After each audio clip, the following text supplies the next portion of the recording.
Praise the lord. యేసుక్రీస్తు నామములో మీ అందరికీ శుభములు తెలియజేస్తూ ఉన్నాను. ఈరోజు మనం ధ్యానం చేసుకోబోయేటువంటి వాక్య భాగం, మనము ఆయనకు అనగా దేవునికి బిడ్డలంగా ఉన్నప్పుడు కలిగేటువంటి 5 ఆశీర్వాదాల గురించి ఇప్పుడు మనం ధ్యానం చేసుకోబోతున్నాం. శ్రద్ధగా వినండి. యెషయా గ్రంథం 64:6-8 మేమందరము అపవిత్రుల వంటి వారమైతిమి, మా నీతిక్రియలన్నీ మురికి గుడ్డల వలె అయ్యాయి, మేమందరము ఆకువలే వాడిపోతిమి, గాలివాన కొట్టుకొని పోవునట్లుగా మా దోషములు మమ్మను కొట్టుకొని పోచున్నాయి. నీ నామాన్ని బట్టి మొర్రపెట్టువాడొకడును లేకపోయెను, నిన్ను ఆధారము చేసుకున్నట్టుకై తనను తాను ప్రోత్సాహపరుచుకునేవాడొకడును లేడు. నీవు మాకు ముఖము చాటు చేసుకుంటివి, మా దోషముల చేత నీవు మమ్మను కరిగించి ఉన్నావు. ఇప్పుడును యెహోవా నీవే మాకు తండ్రివి, మేము జిగటమన్ను, నీవు మాకు కుమ్మరివాడవు, మేమందరము నీ చేతి పని అయ్యున్నాము. యెషయా 64:6-8. స్తోత్రం దేవా. ఈరోజు ఈ యొక్క వాక్యపు వెలుగులో మమ్మల్ని నడిపించి బలపరిచి విత్తబడిచిన వాక్యం వ్యర్థం కాకుండా ప్రతి హృదయంలో నాటబడి నూరంతల పంట అనుభవించుటకు కృప చూపించమని యేసుక్రీస్తు నామములో ప్రార్థించి నమ్మి పొందుకుని విడుదల ప్రకటిస్తున్నాం తండ్రి, ఆమెన్. ప్రియమైనటువంటి సహోదరి స్నేహితులారా, నీకు దేవునికి మధ్య కలిగినటువంటి సంబంధాన్ని తండ్రి బిడ్డల మధ్య కలిగినటువంటి సంబంధం వలె స్థిరంగా ఉన్నదా? నీవు దేవుని యొక్క ప్రసన్నతను గ్రహించగలుగుతున్నావా? ఆయన ప్రేమను విడిచి దూరంగా వెళ్ళిపోయావా? నీ సొంత ప్రయత్నాన్ని బట్టి పవిత్రమైనటువంటి జీవితం జీవించడానికి ప్రయత్నించుచు అపజయంతో నిలబడిపోయావా? దేవుడు ఎదురుచూసు నిందారహితమైనటువంటి సాక్ష్యం, ఆ సాక్ష్య జీవితం నీలో స్థిరమలేనటువంటిదే ఉన్నదా? నీ ప్రార్థనా జీవితంలో ఎక్కువగా దేవుని హత్తుకొని జీవించాలని ఆశించి కాంతిహీనమగు దీపం వంటి స్థితిలో ఉన్నావా? వ్యాధి, బలహీనత, చింతలు, శాతాను పోరాటాలు నిన్ను ముట్టడించి ఉన్నాయా?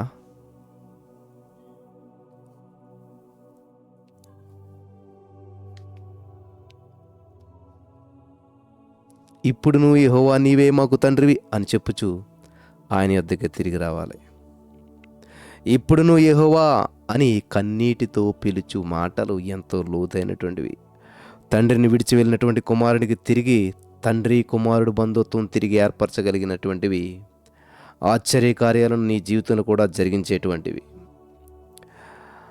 ఇప్పుడు నువ్వు తండ్రి, తప్పిపోయిన కుమారుడు అలాగే కేకలు వేస్తూ తండ్రి వద్దకు వచ్చాడు. తండ్రి ప్రేమ కంటే ఆయన కృపాతిశయముల కంటే అల్పకోల సుఖభోగములు గొప్పవని చెప్పి తలంచి వాడు మోసపోయాడు. పాపమునే వశించబడ్డాడు, పాపం చేత వశించబడ్డాడు. పందుల మధ్య పొట్టుతో కడుపు నింపుకొని దౌర్భాగ్యస్థితిలోనికి దిగజారిపోయాడు. అయ్యో, ఎంత పరితాపకమైనటువంటి స్థితి! ఐశ్వర్యవంతుడైనటువంటి తండ్రి నుండి భిక్షగాని వలె, వింటున్నారా? ఐశ్వర్యవంతుడైన తండ్రి నుండి కూడా ఒక భిక్షగాడి వలె, అడుక్కునే బెగ్గర వలె తిరగటం ఎందుకు? ప్రేమామయుడైన తండ్రిని విడిచి అనాథగా తిరగటం ఎందుకు? కౌగిలించుకునేటువంటి తండ్రిని విడిచిపెట్టి పందుల్లో విశ్రమించడం ఎందుకు అని వాని మనస్సాక్షి బాధించింది. వాని హృదయము తండ్రి ప్రేమను కోరింది. హల్లెలూయా. నేను లేచి నా తండ్రి వద్దకు వెళ్ళి, తండ్రి, నేను పరలోకానికి విరోధముగాను నీ ఎదుట పాపం చేసి తిని, ఇక మీద నీ కుమారుడు నన్ను అనిపించుకున్నట్టుకు యోగ్యుడను కాను, నన్ను నీ కూలివారిలో ఒకనిగా పెట్టుకొనుము అని చెప్పుదననుకొని బయలుదేరాడు. వాడింకా దూరంగా ఉన్నప్పుడు తండ్రి వారిని చూచి కనికరపడి పరిగెత్తి వాని మెడ మీద పడి ముద్దు పెట్టుకొనెను. ఆహా, ఎంత సంతోషం! భూసంబంధమైనటువంటి తండ్రి అంత ప్రేమ, దయ చూపించినట్లయితే మరి మన పరమ తండ్రి మరెంతగానో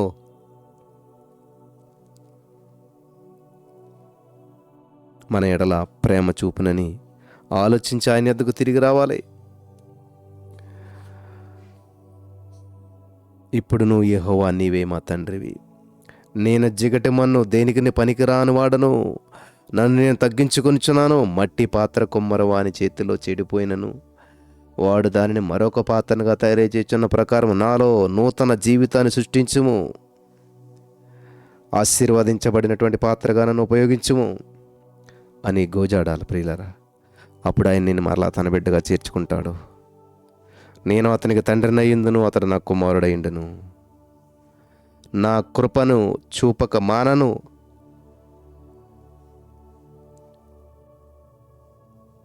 నా మందిరమందును నా రాజ్యమందును నేను నిత్యము అతన్ని స్థిరపరిచేదను అని నీతో కూడా నిబంధన చేస్తాడు. దేవుడు మనకు తండ్రిగాను మనము ఆయనకు బిడ్డలంగాను ఉన్నప్పుడు కలిగేటువంటి 5 ఆశీర్వాదాలను ఇప్పుడు మనం ధ్యానిద్దాం ప్రియులారా. నెంబర్ 1, మనం ఆయన బిడ్డలుగా ఉంటే కలిగేటువంటి ఆశీర్వాదాలు. నెంబర్ 1, తండ్రి అనుగ్రహించు రక్షణ. దేవుని పిల్లలకు అధికారము ఎవరికి అనుగ్రహించబడను అనేటువంటి ప్రశ్న మనకు వస్తే యోహాను సువార్త 1:12 జవాబు చెప్తుంది. ఆయన నామమందు విశ్వాసముంచి ఆయనను అంగీకరించిన వారందరికీ దేవుని పిల్లలకు ఆయన అధికారం అనుగ్రహించేశాడు. అబ్బా తండ్రి అని చెప్పి మొర్ర పెట్టడానికి దత్తపుత్రాత్మను ప్రసాదిస్తూ ఉన్నాడు. తండ్రి తన కుమారుల ఎడల జాలిపడినట్లు యెహోవా తన యందు భయభక్తులు గలవారి ఎడల జాలిపడును. తల్లిదండ్రులు విడిచినను ఆయన విడిచిపెట్టని వాడై మనల్ని చేర్చుకుంటూ ఉన్నాడు. మనం ఆయన్ను ఏర్పరచుకోలేదు. పూర్వం పాపంలో జీవించాము. ఆయన లక్ష్య పెట్టలేదు. కానీ ఆయన మనల్ని ఏర్పరచుకున్నాడు. తప్పుపోయిన గొర్రెను వెతికి కనుగొన్న ప్రకారం ఆయన మనలను కనుగొన్నాడు. జిగట గల దొంగ ఊపిలో నుంచి మనల్ని లేవనెత్తాడు. సిలువను మోసినటువంటి భుజాల మీద మనల్ని మోసాడు. ఆయన నీ కొరకు వ్యాజ్యమాడి యుద్ధము చేసి తన ఆఖరి బొట్టు రక్తము మరి కార్చానని చెప్పి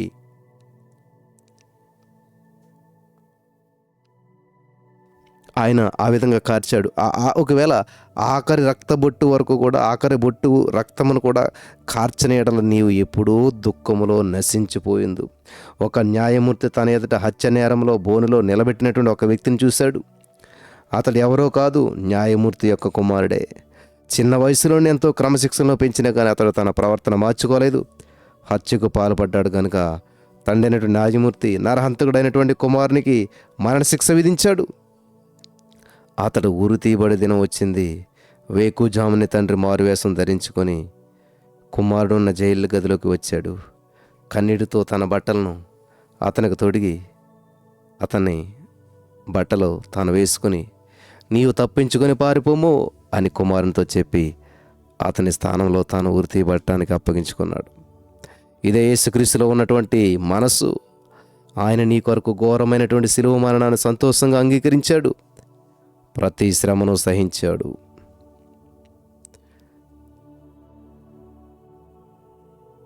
థ్యాంక్ యూ జీసస్. ఆ త్యాగానికి తగినట్లుగా నీవు జీవిస్తున్నావా?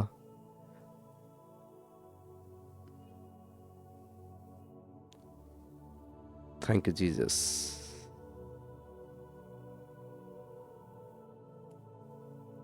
ఆ కుమారునితో చెప్పి అతని స్థానంలో ఊరు తీయించబడుటకు అప్పగించుకున్నాడు. ఇదే యేసుక్రీస్తు ప్రభువులో ఉన్నటువంటి మనసు. ఆయన నీ కొరకు ఘోరమైన శిలువ మరణం సంతోషంగా అంగీకరించాడు. ప్రతి శ్రమను సహించి ఆ త్యాగానికి తగినట్లుగా నీవు జీవిస్తున్నావా? నీ రక్షణానందములో నిలిచి ఉన్నావా? నీ కొరకు భారమైన శిలువను మోసిన, కొరడా దెబ్బలను పొందినటువంటి, అవమానములు సహించినటువంటి యేసుక్రీస్తు తట్టు నువ్వు తేరి చూడాలి. కలవరి నుండి ప్రవహించేటువంటి రక్తధారతో నీ హృదయం అంతా కూడా కనుక్కోవాలి.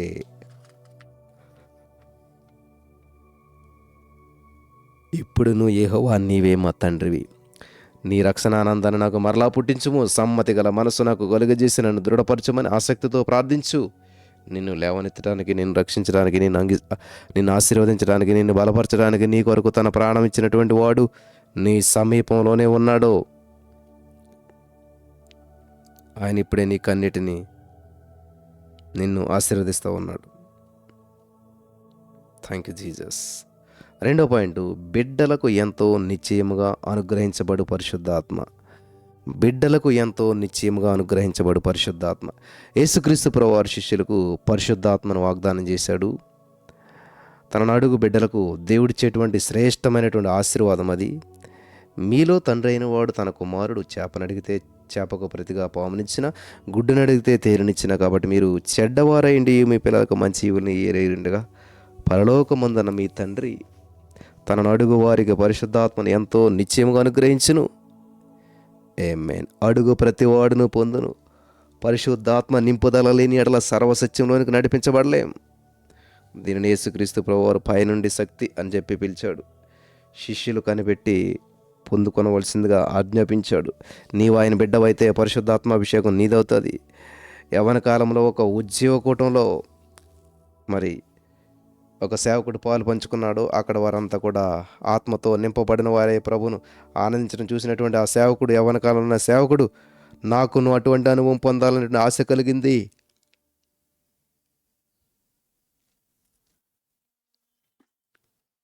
ప్రభువా, నీవు నన్ను నీ బిడ్డగా అంగీకరించిన యెడల నీవు నాకు వాగ్దానం చేసిన పరిశుద్ధాత్మను నాకు దయచేయము. అడుగు ప్రతివాడును పొందునని మీరే సెలవిచ్చారు కదా. ఆత్మాభిషేకం లేనిదే నేను పరిశుద్ధంగా జీవించలేను. అరణ్యం వంటి ఈ లోకంలో ప్రార్థనాపూర్వకంగా జీవించలేను. నా యవ్వన దినములందు జయ జీవితం జీవించలేను. నీవు పైనుంచి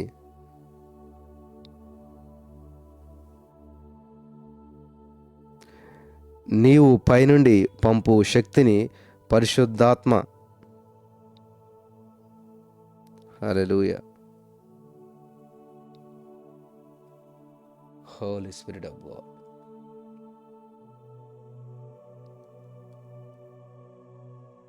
వింటున్నారా ప్రియులారా? చాలా విలువైనటువంటి విషయాలు ఇవన్నీ కూడా.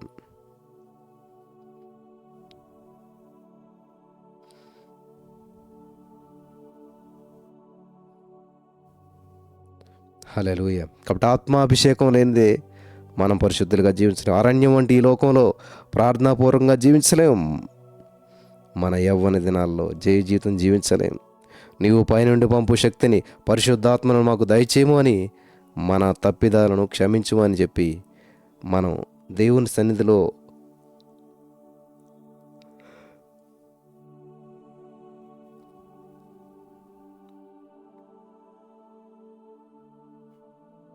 మనం మొరపెట్టాలి ప్రియులారా.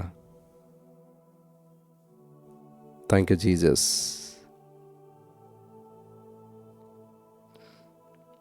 కాబట్టి హఠాత్తుగా జరుగుతుంది. ప్రియమైనటువంటి సహోదరుడా, నీవు పరిశుద్ధాత్మను పొంది ఉన్నావా? ఇది ఉపదేశం కాదు, తండ్రి తన బిడ్డలకు చేసినటువంటి ఒక వాగ్దానము. ఈ దినములలో ప్రపంచమంతటా దేవుని పరిశుద్ధాత్మను కడవరి వరుసను కుమ్మరిస్తూ ఉన్నాడు. కాబట్టి పొందుకోవాలి. ఇప్పుడు నువ్వు దేవా, నీవు నా తండ్రివిగాను నేను నీ బిడ్డగాను ఉన్నాను గనుక నన్ను నీ ఆత్మతో నింపునందుకు వందనాలు. నన్ను అభిషేకించమని పట్టుదలతో ప్రార్థించిన ఎడల సులభంగా పొందుకుంటావు. తీర్మానం చేస్తావా? మూడవది, బిడ్డలకు రాసిన వీలునామా వాగ్దానాలు. మూడవ ఒక ఉత్తరం ఏంటంటే, బిడ్డలకు రాసినటువంటి వీలునామా. మన తండ్రి తన బిడ్డలకు రాసినటువంటి ప్రేమ ఉత్తరాల్లో, మరి ప్రేమ ఉత్తరాల్లో కూడినటువంటిది బైబిల్. గమనించాలి. మన పరమ తండ్రి తన బిడ్డలకు రాసిన ప్రేమ ఉత్తరాలతో కూడినటువంటిదే బైబిల్ గ్రంథం. దాని యందు ఉన్నటువంటి వాగ్దానములన్నీ కూడా ఆయన రాసిన వీలునామా, బిడ్డల హక్కుల పత్రము. Thank you Jesus. హల్లెలూయా. పరిశుద్ధ గ్రంథంలో 1/3 భాగం వాగ్దానములని బైబిల్ పండితులు చెప్తున్నారు. సాతాను శక్తులను జయించు వాగ్దానాలు, వ్యాధులను స్వస్థపరచు శక్తి, సమాధాన వడమింగలు, భయము నుండి విడుదల, దుఃఖంలో ఆదరణ, శోధనలో విధేయము, క్షమాపణ ద్వారా సంతోషం, మార్గం చూపేటువంటి దీపం అంతా బైబిల్లో ఉన్నది. ఇది లోక జ్ఞానమైనటువంటి మామూలు అక్షరములు కావు, ఆత్మయు జీవమునై ఉన్నవి. హల్లెలూయా. Thank you Jesus.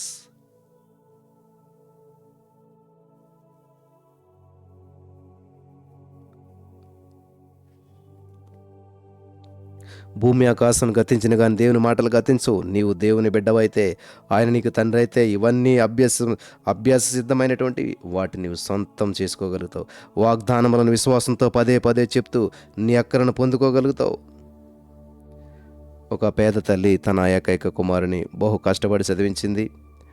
అతడు విదేశంలో మంచి ఉద్యోగం సంపాదించుకున్నాడు. మొదటి నెల తన తల్లికి ప్రేమతో ఉత్తరం రాశాడు. డ్రాఫ్ట్ రూపంలో డబ్బు పంపించాడు.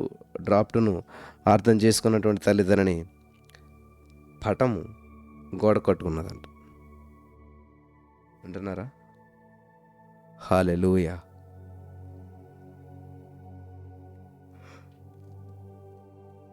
Thank you Jesus. కాబట్టి నీవు దేవుని బిడ్డవైతే, ఆయన నీకు తండ్రి అయితే, ఇవన్నీ అభ్యాస సిద్ధమైనవి. వాటిని నీవు సొంతం చేసుకోగలుగుతావు. వాగ్దానాలు విశ్వాసంతో పదే పదే చెప్తూ నీ అక్కరను పొందుకొనగలుగుతావు. కాబట్టి ఇక్కడ ఒక పేద తల్లి తన ఏకైక కుమారుని బహు కష్టపడి చదివించింది. అతడు విదేశాల్లో మంచి ఉద్యోగం సంపాదించుకున్నాడు. మొదటి నెల తన తల్లికి ప్రేమతో ఉత్తరం రాశాడు.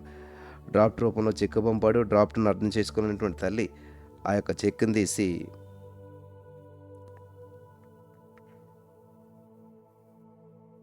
హల్లెలూయా.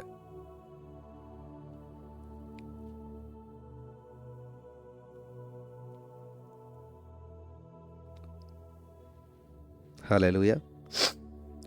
నా ప్రియమైనటువంటి సహోదరి స్నేహితులారా,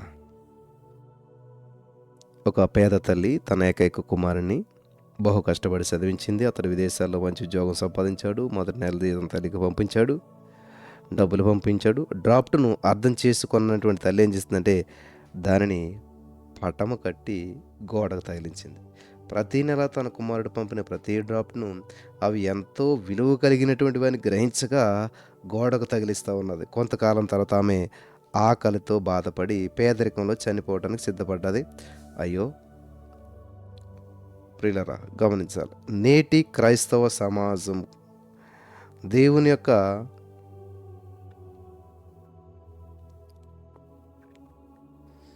హల్లెలూయా, దేవునికి మహిమ కలుగును గాక. కాబట్టి ఇక్కడ డ్రాఫ్ట్ రూపంలో డబ్బు పంపింది. డ్రాఫ్ట్ను అర్థం చేసుకున్నటువంటి తల్లి తన్ని పటం మరి కట్టి గోడకు తగిలించింది. ప్రతి నెల కూడా తన కుమారుడు పంపిన ప్రతి డ్రాఫ్ట్ను అవి ఎంతో విలువైనవని చెప్పి గ్రహించక గోడకు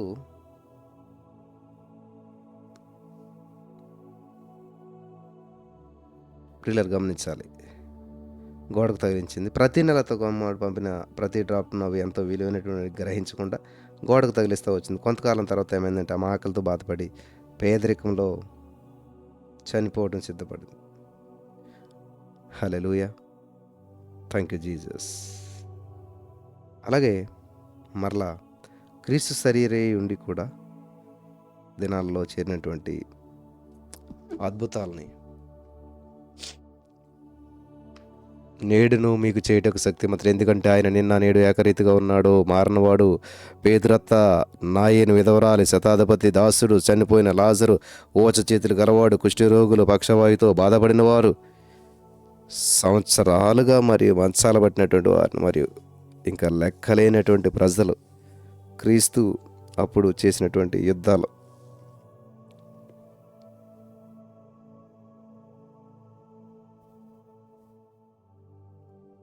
హల్లెలూయా.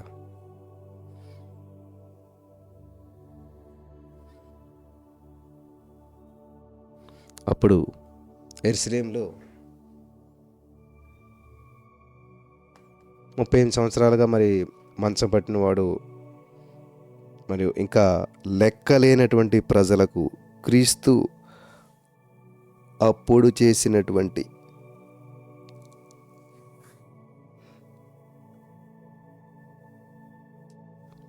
విషయాలు అవన్నీ కూడా. కాబట్టి అప్పుడు యెరూషలేములో జరిగించినటువంటి వాటిని క్రీస్తు నీ గృహంలో చేయడానికి సమర్థుడు. కపెర్నహూము అద్భుతములు నీకును సొంతమే, ఎందుకనగా ఆయన సమీపమునకు దూరానికి ప్రభువై ఉన్నాడు. ఇంత గొప్ప శక్తి, మహత్యము, ప్రేమ కలిగిన దేవుని తెలుసుకున్నట్టు నీవు ఎందుకు వ్యాధిగ్రస్తుడై ఉండాలి? అనాథ వలె ఆకలితో ఎందుకు ఉండాలి? దేవుని వాగ్దానాలను సొంతం చేసుకోవాలి. పరిశుద్ధ గ్రంథాన్ని ప్రేమిస్తానని చెప్పి తీర్మానం చేసుకోవాలి. ఎప్పుడును యెహోవా నీవే మా తండ్రివి హల్లెలూయా. నిశ్చయముగా ఆయన ఆదుకొను ఆశీర్వాదం రాలేదు.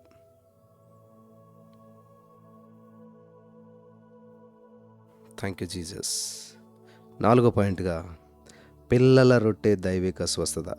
భయంకరమైనటువంటి కొరడా దెబ్బలు ఒకటి తక్కువ ఒకటి తర్వాత ఒకటి ఆయన మీద పడుతూ ఉన్నాయి. ఆయన శరీరము కోమలమైంది, ఇట్టి శ్రమలు ఎన్నడూ కూడా అనుభవించలేదు. అయినా కానీ కొరడా దెబ్బలు సహించారు. కొరడా చివరలో సీసంతో తయారు చేయబడిన 9 గాయాలు వంటి కుక్కలు ఉండేటువంటివి, అవి లేవు. హల్లెలూయా. కొరడా దెబ్బలు సహించాడు. కొరడా మరి చివరలో సీసంతో తయారు చేయబడిన 9 గాయాలు, ఆ 9 గ్యాలముల వంటి కుక్కలు ఉంటాయంట. అవి శరీరాన్ని చీలుస్తూ ఉన్నాయంట. దున్నువారు నా వీపు మీద దున్నిరి అని చెప్పబడిన ప్రకారం ఆయన వీపు పూర్తిగా చీల్చబడింది. కీర్తన 129:3లో 39 కొరడా దెబ్బలు, క్రూరమైన నాలుక వంటి కుక్కములు ఆయనను కొట్టినప్పుడల్లా కనీసం 2-3 చోట్లలో గట్టిగా తగిలింది. శరీరాన్ని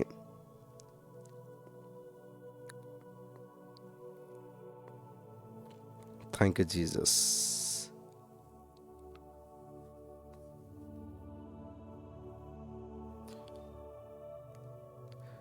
కొరడా దెబ్బలు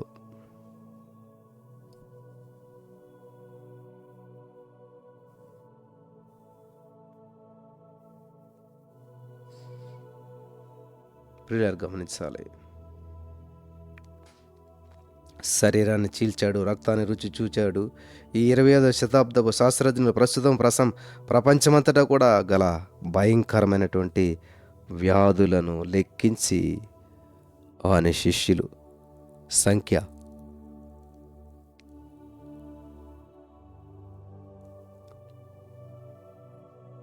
ఈ 20వ శతాబ్దపు శాస్త్రజ్ఞులు ప్రస్తుతం ప్రపంచమంతటా కూడా భయంకరమైన వ్యాధులను ఎక్కించి వాటి సంఖ్య 39 కనుగొన్నారు. 39 భయంకరమైన కొరడా దెబ్బలను భరించిన యేసుక్రీస్తు ప్రభువారు భయంకరమైన వ్యాధులను పిలువబడు 99 జబ్బులను, లెక్కించలేని వ్యాధి బాధల క్రూరత్వం లయపరచబడ్డాయి. వ్యాధి యొక్క వెన్నెముకను విరగొట్టబడినటువంటి చిన్న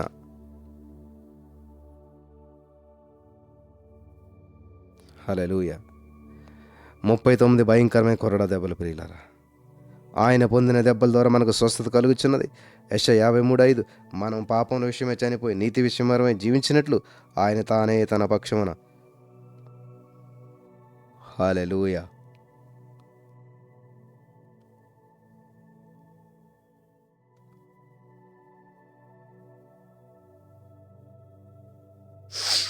Petru 2:24 నేను ఐగుప్తీయులకు కలుగజేసిన రోగంలో ఏది నీకు రానియను, నిన్ను స్వస్థపరిచే యెహోవా నేను మీ మధ్య నుంచి రోగం తొలగిస్తానంటున్నాడు దేవుడు.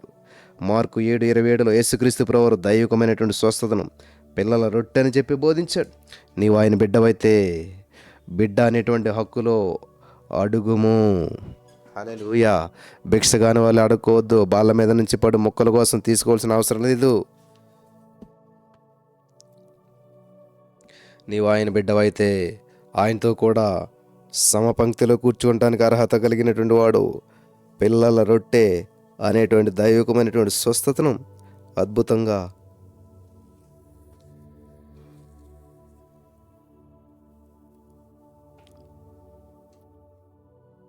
నీవు దేవుని బిడ్డవైతే బిడ్డ అనే హక్కులతో ఉండాలంటండి. పిల్లల రొట్టె అనేటువంటి దైవికమైనటువంటి స్వస్థను అద్భుతంగా నీ జీవితానికి ఆజ్ఞాపిస్తాడు. ఇప్పుడును యెహోవా నీవే మా తండ్రి అని చెప్పి తన సొంత కుమారుని అనుగ్రహించడానికి వెనుకతీగ మనందరి కొరకు ఆయనను అప్పగించిన వాడు. ఆయనతో పాటు సమస్తమును మనకెందుకు అనుగ్రహించాడు? రోమా 8:28 8:32 ఉంది.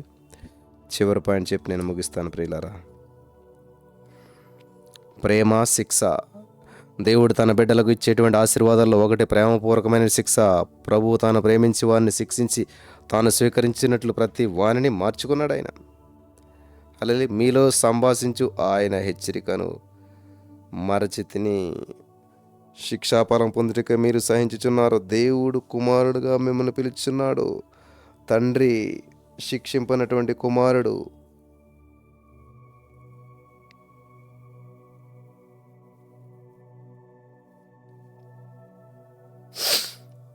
తండ్రి శిక్షింపని కుమారుడు ఎవడు? కుమారులైన వారందరూ కూడా శిక్షలో పాలు పొందుచూ ఉన్నారు. ఆమేన్. కానీ సంతోషంగా కనపడు ఆయనను దేవుని యందు. హెబ్రీ పత్రిక 12:6-11. కాబట్టి దేవుని బిడ్డలారా, సహోదరులారా, స్నేహితులారా, ఆయన నిన్ను కన్నీటితో కూడినటువంటి శ్రమల మార్గంలో మరి నువ్వు వెళ్తూ ఉన్నట్లయితే కేవలం నీ మేలు కొరకే అలాగ చేయించున్నాడని విశ్వసించు. సనుగు కొనక సంతోషంగా అంగీకరించము. హల్లెలూయా. ఒక పెద్ద అధికారి నెలకు ₹1,00,000 జీతంతో పాటు కారు, బంగ్లా అన్నీ ఉన్నాయి.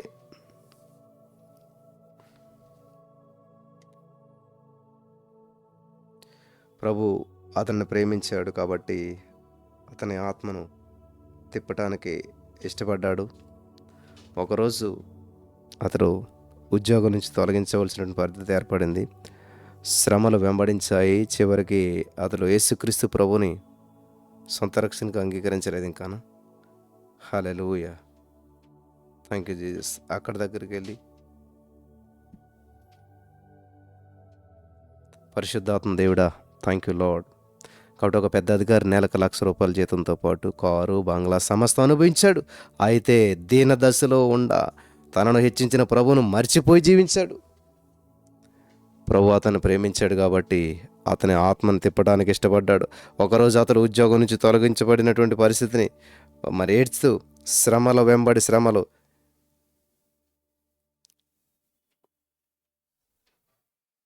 క్రీస్తుని పోగొట్టుకోనలేదు, తన ఆత్మను పోగొట్టుకోనలేదు. ఇప్పుడు యెహోవా, నీవే మా తండ్రివి, మేము జిగటమన్నని నిన్ను నీవు తగ్గించుకొని ప్రభు పాదాల దగ్గరకు వస్తావా? అక్కడ నీకు ఆశ్రయం, ఆదరణ కలదు. ప్రభువే మన నిరీక్షణ ఆధారం. హల్లెలూయా.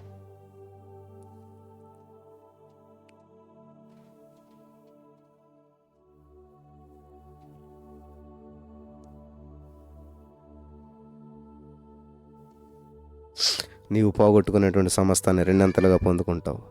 ఆత్మవరం తిరిగి పొంది ప్రకాశిస్తావు. ఆయన నిన్ను మర్చిపోలేదు. ఆశతో నీ కొరకు ఎదురు చూస్తూ ఉన్నాడు. రండి, యేసు యొద్దకు రండి, తిరిగి రండి. మొదట నీకుండినటువంటి ప్రేమలోనికి రండి. ఆసక్తి కలిగినటువంటి ప్రార్థనా జీవితంలోనికి తిరిగి రండి. ఆమె ఒక దేవుని బిడ్డ. ప్రభు నన్ను విడిచిపెట్టి ఉన్నాడు, ఆయన నన్ను మర్చిపోయాడు. నా ప్రాణము, నా ప్రార్థన నా యేసయ్య ఆలకించట్లేదు, నన్ను లేవనెత్తలేదని చెప్పేసి అనుకోవద్దు. ఆమెను పరామర్శించినట్టు యేసుక్రీస్తు ప్రభువారు మాటలు యెషయా 49:14-16 చదవాలి. అయితే సియోను, యెహోవా నిన్ను విడిచిపెట్టి ఉన్నాడు, ప్రభువు నన్ను మర్చినాడని నువ్వు అనుకొనిచ్చినవా? స్త్రీ తన గర్భమును పుట్టిన బిడ్డను కరుణింపకుండా తన సంటి బిడ్డను మరిచిన వారిని మరుచుదు కానీ నేను నిన్ను మరువను. చూడుము, నా అరచేతుల మీద నేను నిన్ను చెక్కి ఉన్నాను. నీ ప్రాకారము నిత్యము నా ఎదుటనున్నవి. నిన్ను ఆయన తన అరచేతులతో చెక్కి ఉన్నాడని చెప్పి నీవు విశ్వసిస్తున్నావా? ఒకవేళ వీపు మీద నిన్ను చెక్కి ఉన్నాడని చెప్పి ఇతరులకు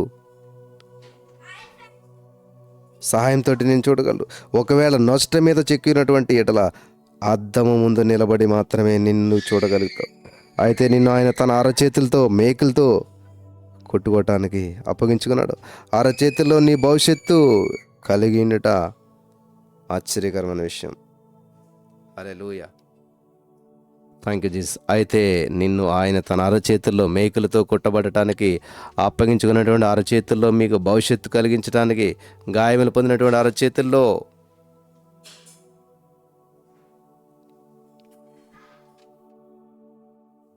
ఆలయం అప్డేట్ లేదు. పిల్లరా, ఈరోజు మీ అప్డేట్ ఏంటి? ప్రభువులోను అప్డేట్ అయ్యారా? అయితే నిన్ను ఆయన తన అరచేతులతో చెక్కున్నాడంట. ఇప్పుడు యెహోవా, నీవే మా తండ్రివి, మేము జిగటమన్ను, నీవు మా కుమ్మరివి, మేమందరం మీ చేతి పని అయిన మట్టి పాత్రలమైనటువంటి మనుషులను మా జీవితంలో నుంచి తొలగించేసావు. నీకు వందనాలు. హల్లెలూయా. Thank you Jesus. హల్లెలూయా. మట్టి పాత్రమైన మనల్ని దేవుడు బంగారు పాత్రలుగా సృష్టించాడు. Thank you Jesus. Thank you lord. నీకే స్తుతి, స్తోత్రాలు. ఆమెన్, ఆమెన్. చాలా విలువైనటువంటి విషయాలు పరిశుద్ధాత్మ దేవుడు మనకు తెలియజేశాడు. ఈ మాటల ద్వారా దేవుడు మనల్ని బలపరచును గాక. Amen. Praise the Lord. God bless you.